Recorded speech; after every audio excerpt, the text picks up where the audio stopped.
E quem nos traz essa análise neste início de semana é Enio Fernandes, consultor em agronegócios da Terra Agronegócios, a quem eu recebo com muita alegria aqui no Bom Dia Agro. Acabado de voltar dos Estados Unidos ali para nos trazer informações em loco coletadas. Muito bom dia, meu amigo, seja bem-vindo. É um prazer estar aqui, saudade de ti, faz tempo que eu não te encontrava. Verdade. Uma boa viagem, aprendemos bastante. Enio, a gente estava conversando aqui um pouquinho no intervalo antes de entrar no ar e você já me pontuava que visitou de fato algumas lavouras, mas algumas situações chamaram atenção em especial na soja, não é isso? Na verdade é o seguinte, né? É impossível você andar todas as áreas de produção dos Estados Unidos. O que a gente faz nessas viagens? Você escolhe algumas regiões para você visitar, né? Você vai fortalecendo os networks que você tem lá. A gente tem vários parceiros lá que a gente confia para receber informação. E quando o plantio é aqui, a gente manda informação para lá. Então você tem que criar essas pontes estruturadas de longo prazo com pessoas que têm uma boa trajetória.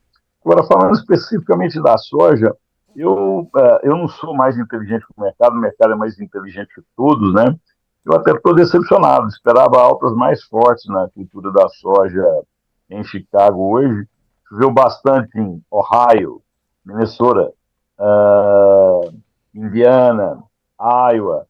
Essa região choveu bastante, é o coração do corn, já estava muito úmido. As lavouras de soja tiveram um probleminha na sua implantação, né? Não é que elas estejam ruins, mas você vê que o desenvolvimento da soja não está tão bonito, tão robusto quanto está a soja e trigo, ou desculpa, milho e trigo, o trigo muito bonito, o milho bonito, mas soja está com aquele yellow green, meio amarelada a soja, né? E essa chuva em excesso, que caiu quinta, sexta, sábado e domingo, foi muita chuva. Eu esperava que soja tivesse mais altas hoje, porque choveu demais e um solo que já está muito, muito úmido. E só para terminar, lá a matéria orgânica é extremamente elevada, né? Para esse solo perder água é mais lento, é mais demorado. Por isso eu esperava Chicago mais agressivo hoje. Agora, Enio, de outra parte, nós temos aqui algumas informações que estados mais localizados ali a leste, eles também têm ali chuvas talvez, ou uma condição de tempo um pouco mais seco. É uma irregularidade climática que começa a se mostrar um pouco mais forte, mas ainda sem dar muitos sinais de preocupação, ainda é cedo para se falar em preocupações com a safra americana, ou já é hora de acender um alerta? Eu teria atenção. Alerta é uma palavra muito forte, mas eu teria atenção. E eu Certo. andei nessa região que você falou, no leste dos Estados Unidos. É, é, Seco é uma palavra um pouco forte.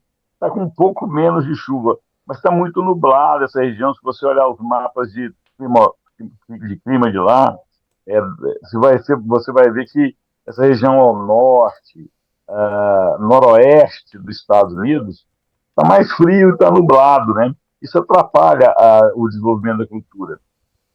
Se para ter uma safra ideal agora era bom temperaturas mais altas nos Estados Unidos para você ativar a umidade do solo, né?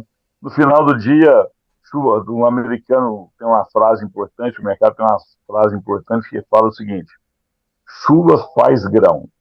Então essa chuva o mercado pode ter interpretado como benéfica, na minha visão não foi, está precisando de alguns dias de sol. Agora, se esses dias de sol vierem com a qualidade do solo que eles têm lá, muita umidade e temperatura, isso ativa a atividade biológica da planta. Nós podemos ter uma Certo. recuperação muito boa. Mas eu teria tensão, sim, mas mais com mais umidade do que menos umidade. Enio, estamos em pleno desenvolvimento da safra. Ao mesmo tempo, claro, outros fundamentos e fatores externos são monitorados. Quando você olha para a condição da demanda, a demanda já te acende sinais de alerta ou também ela está num momento também de só exigir um pouco mais de atenção do mercado? Essas duas informações, elas já ou elas continuam se chocando nesse momento, oferta sendo construída nos Estados Unidos e demanda também trazendo seus sinais de comportamento, ou nesse momento o mercado olha de forma um pouco mais concentrada para a oferta tão somente? Bom, eu vou. A demanda, assim, várias e várias entrevistas que a gente participa no seu canal e outros canais, né? Sempre me perguntam para demanda e eu falo o seguinte: para você entender o futuro, dá uma olhadinha no passado. Todos os anos a gente tem questionamento da demanda chinesa. No final do dia, ela compra e compra muito. Esse é um ponto. Segundo ponto que pouquíssima gente está falando e não está entendendo é a força do biocombustível nos Estados Unidos. A demanda por biocombustível nos Estados Unidos é muito, muito forte. Uma economia forte está demandando mais combustível, que demanda mais biocombustível. Isso é impressionante. A gente, com alguns contatos lá, né, os investimentos que grandes companhias têm feito em biocombustíveis pressiona bastante o mercado exportador. No final do dia, é menos volume de soja exportável, porque é mais soja esmagada lá dentro. Né? A gente fala de biocombustíveis, olha muito para o mercado de etanol, que é o mercado mais robusto dos Estados Unidos, mas o do biodiesel da soja também está crescendo muito forte. E preste atenção no que eu vou te falar. Daqui a alguns anos, nós vamos estar discutindo quase que diariamente esses biocombustíveis. É impressionante o que está acontecendo nos Estados Unidos da América nessa área. E, por fim, o que quase ninguém viu ou prestou atenção, por isso eu até estou com cuidado de falar, porque se poucas pessoas viram no mercado que é tão vigiado, pode ser uma má interpretação, mas nós vamos ter surpresa dia 30/6 agora, quando o USDA divulga seu acreage. O que ele faz? Ele faz uma estimativa de safra lá atrás, lá, dia 20, lá no mês de fevereiro. Ele reúne os agrônomos, seus economistas e faz uma estimativa de safra. Depois, no mês de março, eles vão entrevistam os produtores, o que o produtor vai plantar, o que o produtor não vai plantar. Soltam a outra estimativa de safra. E agora, no final desse mês, eles consolidam, visitando as áreas, indo no local, vendo o que realmente o produtor americano plantou. Na nossa visão, a área de milho vem maior do que o mercado espera. Talvez no mercado falem 90 ponto alguma coisa, 90,3. Acredito que os americanos vão plantar 91, quem sabe 92 milhões de acres. Isso diminui um pouquinho a área de soja. Isso vai mexer de forma intensa com o mercado, na sua opinião, Enio, ou pode ter um impacto de certa forma limitado para o andamento das cotações, esses novos números diários esperados para o dia 30, portanto? Primeiro tem que ver se eu estou certo ou não. Né? Se é pouca gente vê, a gente tem que tomar cuidado. Anos de estrada que eu tenho me mostraram o seguinte: vaidade nessa área não funciona muito bem. Não Primeiro nós serve de vamos ver nada, se né?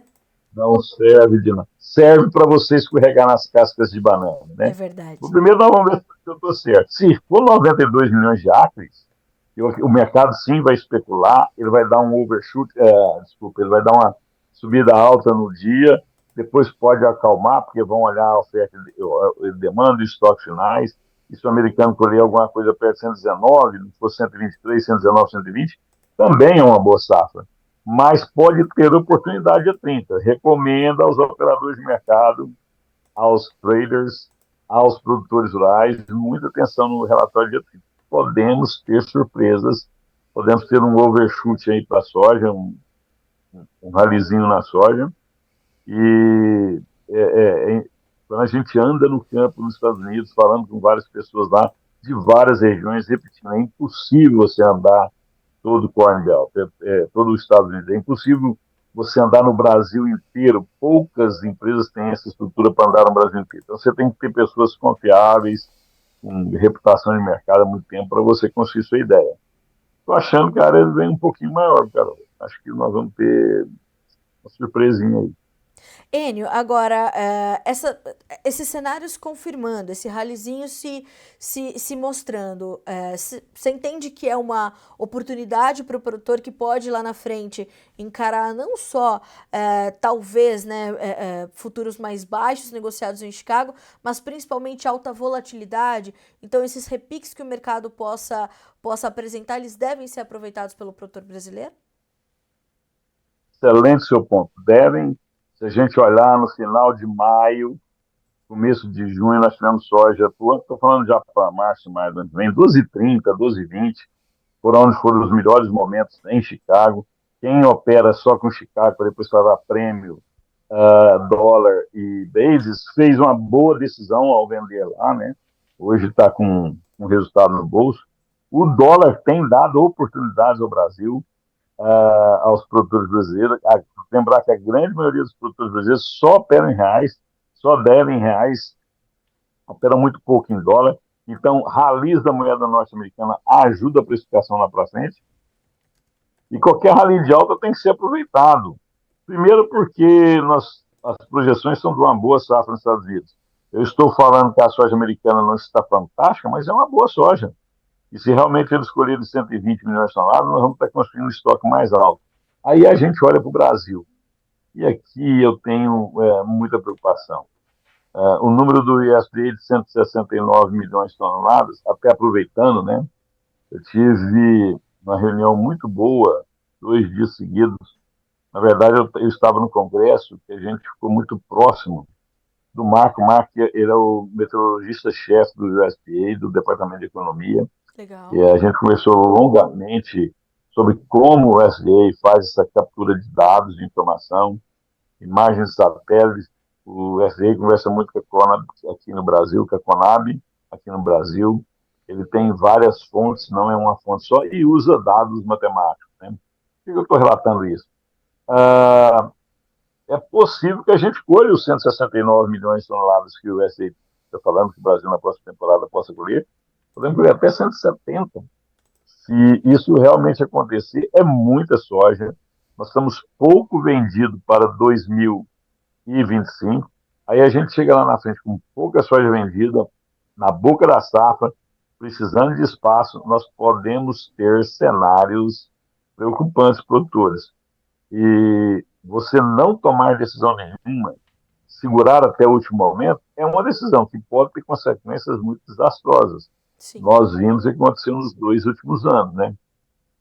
Algumas projeções de mercado jogando soja muito lá para baixo, falando em números abaixo, 140, muito perto de 140 milhões de toneladas. O tempo passou, esse número não foi atingido e muita gente esperou para vender e teve dificuldade de pagar suas contas. É só você ver as notícias que estão saindo de recuperação judicial, distribuidores no Brasil com problemas, empresas de fertilizantes no Brasil com problemas. E o ano que vem, se a gente escolher, os Estados Unidos escolher 120, a Argentina escolher 48 milhões de toneladas de soja, e o Brasil acima de 167, os preços da soja tendem a ser muito baixos. Não porque não tenha demanda, é que a nossa capacidade de ofertar está maior, bem maior, acima da capacidade do mercado demandar, e preços baixos vão comprar demanda. Mas eu preciso ter preços muito baixos para comprar essa demanda. Então, é muito preocupante. Esses alis devem ser aproveitados. Enio, sempre nas suas análises, você também computa para o andamento das cotações essa financiarização já inevitável das commodities, né? As agrícolas não ficam de fora desse comportamento, desse ambiente. Nesse momento, nós temos, mais cedo eu falava sobre o atual momento geopolítico do planeta, então nós temos muitas eleições importantes esse ano acontecendo, a economia da China tentando firmar e consolidar uma recuperação um pouco mais consistente, a economia americana e o futuro das taxas de juros por lá também no radar dos players do mercado. Como é que tudo isso, o mercado de petróleo também buscando saber ali qual será o seu caminho, se vai haver de fato um aumento da demanda aí nos próximos anos ou não, como ficam os cortes da OPEP, enfim, são muitos fatores que todos os dias mudam, mas estão sempre interligados. Como é que as commodities agrícolas, em especial os grãos, estão sentindo essas turbulências todas, Enio? Muito inteligente sua pergunta. Vamos lá. Cada um tem a sua vantagem competitiva. Se você vai no Paraná, você tem uma vantagem competitiva muito forte, né? Solos muito férteis, logística boa, perto do porto. Você vai no Mato Grosso, a vantagem competitiva é outra. Você tem capacidade de ganhar escala muito grande, diminui seu custo, né? Você vai no interior de São Paulo, de novo, logística muito favorecida, você tem outra vantagem competitiva. Por que eu estou falando de vantagem competitiva? Uma das vantagens competitivas que nós temos é que como eu dou aula e dei aula de macroeconomia, você obrigatoriamente você estuda a macroeconomia no mundo, né? E taxa de juros a 5,25, a 5,5% ao ano nos Estados Unidos, ele reflete em toda a economia mundial. Por nada, se a gente olhar poucos meses atrás, a questão era se o petróleo ia romper $100 o barril ou não. Nós estamos orbitando perto de 80, $78 o barril. E esse mercado de biocombustível, conforme eu já falei na nossa conversa aqui hoje, Sim. ele mexe diretamente no resultado de soja, milho e de todas as commodities. Mas o mais importante é o preço do dinheiro. E quem põe preço do dinheiro no mundo é o Banco Central dos Estados Unidos, é o Federal Reserve, ele é o banco centrais dos bancos centrais. Os Estados Unidos têm a capacidade de imprimir moeda o quanto ele quiser, que o mundo vai comprar essa moeda. Então, essa inflação que o americano está exportando para o mundo, ele vem, ele precisou tomar medidas para controlar a inflação. Ele subiu a taxa de juros. Ao subir a taxa de juros, ele contrai a economia. Contraindo a economia, fica mais difícil você ganhar competitividade. Então, hoje é muito sofisticado. Se você tem que ler um pouco, ou pelo menos buscar informação, para onde vai a taxa de juros dos Estados Unidos, se nós vamos ter um corte, 2 ou 3 esse ano, quantos cortes, quais são as projeções do juro para o final do ano que vem nos Estados Unidos. O mercado sempre antecipa, sempre pega o futuro e traz para o presente para tentar obter resultados financeiros. E essa taxa de juros alta, na minha visão, nós devemos ter só um corte, e se tiver, vai ser em dezembro, nós vamos ter só um corte em dezembro, ele mantém o dólar em patamares um pouco mais elevados por mais tempo. Dólar mais alto, as commodities ficam mais caras para outras nações do mundo comprarem. Então isso limita altas nas cotações em Chicago. Por isso é tão importante aproveitar esse serviço. Primeiro, nós temos dado da oferta que eu já falei para você. Sim. Tem muita oferta que está planejada que vai acontecer. Por que eu falo planejada?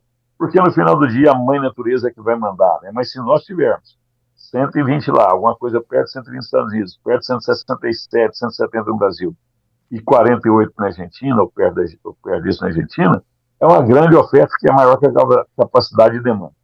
Quando eu olho para a macroeconomia, de novo, a minha visão é que vai ter somente um corte esse ano, continua elevado as taxas lá fora, né? Lá nos Estados Unidos. Isso contrai demanda. Então, quando eu olho tanto do lado da economia, quanto do lado da oferta e demanda, e principalmente da construção de estoques, os sinais são preocupantes. E, de novo, o produtor está muito pouco vendido. Algumas casas têm orientado bem, né? Tem produtor que já está com 50% da próxima safra travada e nem plantou ainda. Né? Mas a grande maioria está muito pouco vendido. E vou te contar um negócio, está muito pouco comprado. Vendas de insumos atrasadas, venda de fertilizantes atrasadas, isso me preocupa muito. Eu não sei se a área plantada do Brasil vai cair, não acredito nisso, mas o nível de tecnologia vai. Nós já estamos chegando no mês 7, e precisa se vender muito defensivo e muito fertilizante ainda. Enio, a alta do dólar, ou o dólar em alta, ele também é um sinal importante para entender essa sua preocupação com essas compras de insumos um pouco mais atrasadas para a safra 24 a 25? Ele é um problema sério, porque no final do dia é mais reais para plantar um hectare de soja, primeiro ponto é esse. Segundo, o dólar alto, ele é um sintoma do que o americano lá, o Federal Reserve, o Jerome Powell, presidente do Federal Reserve, está retardando essa queda de juros, porque os sinais da economia americana são fortes ainda. A hora trabalhada do trabalhador nos Estados Unidos não cai de preço, na verdade ela está subindo, e é difícil você cortar a inflação com um trabalhador que tem mais poder de compra. Se você visitar os Estados Unidos, agora várias empresas forçando para contratar, tendo vagas para trabalhar, né? E com preços de hora mais altos. Estão se pagando até para fazer entrevista. Você ganha $100 para fazer uma entrevista para ver se você está apto ao trabalho ou não. Você vê como que a demanda pelo emprego lá está forte. Sim. E isso inibe novas quedas de juros nos Estados Unidos, consequentemente, inibe altas em Chicago e favorece a moeda norte-americana. Enio Fernandes, como é que você está orientando aí os seus produtores, né, a sua clientela diante disso tudo? É momento, portanto, de fazer contas, entender as margens e vou te embutir uma próxima pergunta. Diante de todos esses pontos que você nos elencou aqui, te preocupa ou está no seu horizonte, está na sua análise uma possível redução de área cultivada com soja na safra 24/25 no Brasil? Muito boa a sua pergunta. Nós estamos orientando o produtor, primeiro fato, ele ter os custos na sua mão. Ele tem que ter o custo total bem na sua mão.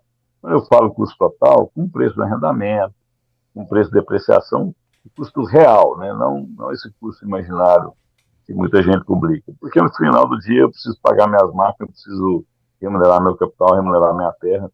E se eu não fizer isso, quem o fizer vai ficar mais competitivo do que eu e vai tirar essa propriedade da minha mão. Então, o primeiro ponto é ter os custos na mão. Se você tem os custos na mão, dependendo da sua produtividade média, como é que você faz? Você pega as suas últimas 5 safras, vê a média da sua produtividade nessas 5 safras, é bem provável que você deve colher acima dessa média. Então, eu tenho os custos, tenho a minha média de produção, eu vou achar meu break-even, meu ponto de equilíbrio. E soja está dando margem. Tem regiões que estão dando 20% de margem, 19% de margem, 25% de margem, a depender da sua produtividade. Quanto maior a produtividade, mais fácil é a sua lucratividade. Então, dito isso, oportunidades estão sendo dadas. A gente não recomenda vender tudo, geralmente é 30% antes do plantio, né? Esse Uhum. ano nós estamos um pouco mais agressivos, né? Queremos pegar 40%, 45% antes do plantio, já está travado. Por quê? Porque ainda tem um plantio na América do Sul, a gente não sabe como vai ser o clima, a poderosa mãe natureza tem dado surpresas negativas para safras, né? E a gente fica só pensando na hora de plantar. Você vai lembrar, 3 anos atrás, a safra americana era boa, estava sendo colhida, deu aquele famoso derecho lá no Golfo do México, uma tempestade muito forte, estragou o armazém de algumas multinacionais, o preço da soja subiu bem, nós que está vindo para a reta final da colheita nos Estados Unidos, o preço da soja subiu fortemente. Agora o Rio Grande do Sul é outro exemplo do que a mãe natureza pode fazer. Ia ser a maior safra da história do Rio Grande do Sul. Nos últimos 25% tá essas inundações lá que transformam o mercado de novo. Então a gente tem que ser cauteloso na sua gestão de risco. Pelo menos na nossa visão, agora 30%, 40% se você comercializar, no decorrer daqui para o final do ano, você vender o restante da sua safra e deixar um pouco para vender depois da colheita. Mas sempre tentando garantir margem, não acertar preço, é garantir margem. E agora nós estamos, na grande maioria do país, tendo boas margens para os produtores aproveitar esses momentos. Enio, olha, muito bom começar a semana contigo aqui no Bom Dia Agronegócio. É sempre um prazer estar contigo e ter as suas análises aqui para nossa audiência. Volte mais vezes ao Bom Dia Agro. É bom a gente, né? Você está sempre com o Alexander ali no fechamento, mas é bom. Agora eu vou pegando você aqui de mais vezes para trazer para cá, porque ó, a audiência chegando e o seu amigo Endrigo Dalcin diz: ó, bom dia, ótimas informações do amigo Enio Fernandes. Um grande abraço para o Rodrigo. Você sabe que eu tenho uma empatia por você muito forte, né? Quando Sim. você me chama, eu faço o maior esforço para participar. Eu gosto muito de ti, eu gosto muito do Notícias Agrícolas. Um abraço a todos, em especial para o Rodrigo. Sucesso na colheita da segunda safra lá e uma fantástica safra de soja para você aí. Obrigada, meu amigo. Ótima semana para você. Bom trabalho. Continuamos a nos falar. Até mais, Enio. Boa semana. Tchau, tchau.